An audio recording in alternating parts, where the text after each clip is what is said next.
Onlar ilgili.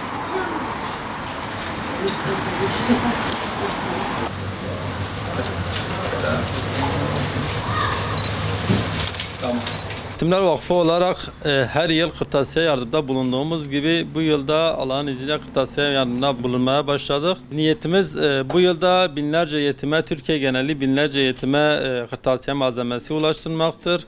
Yetimlerimizin ihtiyaçları çok fazladır. Babaları vefat ettiği için evlerine gelirleri gelmiyor.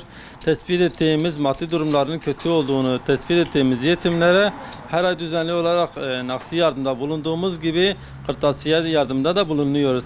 Vakıf olarak 2017 yılından bu zamana kadar her yıl düzenli olarak eğitim öğretim yılının başlamasıyla birlikte kırtasiye yardımına başladık. Siz hayırseverlerimizin yardımlarıyla bu hayrımızı gerçekleştiriyoruz. Sizlerden isteğimiz yetimleri yalnız bırakmamanızdır. Yetimlere desteğinizi sürdürmenizdir. Sizlerin destekleriyle bu kadar yetime ulaştık. Yani bu zamana kadar yapmış olduğumuz kırtasiye yardımının tamamıyla siz hayırseverlerin destekleriyle olmuştur. Sizlerden dileğimiz binlerce değil 10 binlerce yetime ulaştırmaktır bu yardımları. Sizlerin destekleriyle daha fazla yetime ulaşmayı hedefliyoruz.